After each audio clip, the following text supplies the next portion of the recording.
From the age of 5, Hervé Pierre knew exactly what he wanted to do. Growing up with a strict education in Paris, exploring his passion for design, Hervé went on to design for the renowned fashion houses of Christian Dior, Balmain, and Carolina Herrera. Now he is an independent designer who has worked for the past 4 First Ladies. So my first internship was at Christian Dior, and for whatever reason, Pierre Balmain gave me my first opportunity and gave me my first job. I was 24 years old, and they asked me if I would be the creative director of Balmain. It was my very first dress as under my name at Balmain, and it was a dress, pale green dress.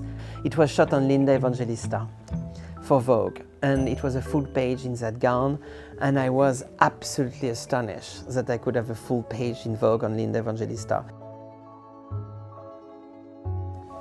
There is something, I know that people are speaking about Fashion Week, the buzz and all the craziness, all the front row hysterical things, but I have much more pleasure during the process.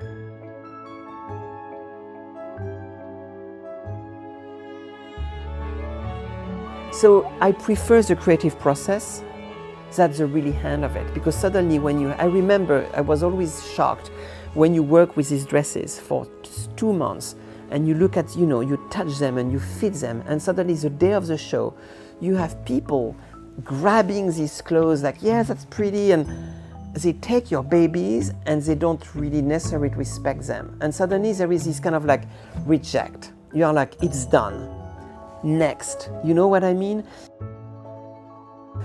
It's more about the ingredients when you are baking or when you are doing a good dish. That suddenly when you give the dish on the table, your work is done.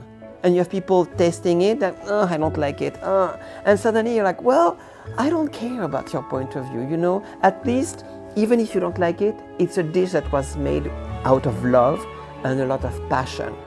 As long as you are like true to yourself, that's the key. It's very important, I believe, for whoever is building a career, like in the movie industry, in the fashion industry, to manage your ego, specifically in an industry that promotes ego tremendously, like fashion. It's like all about me, I don't think that's the answer. Your ego is going to put you from here to here, but it's a very short distance in life. If you manage your ego and you know how to surround yourself with talented people, who am I? I'm only sketching dresses. If I don't have a head of a sample room who drape it, if I don't have a fabulous woman or a man who is going to sew it, I'm absolutely nobody.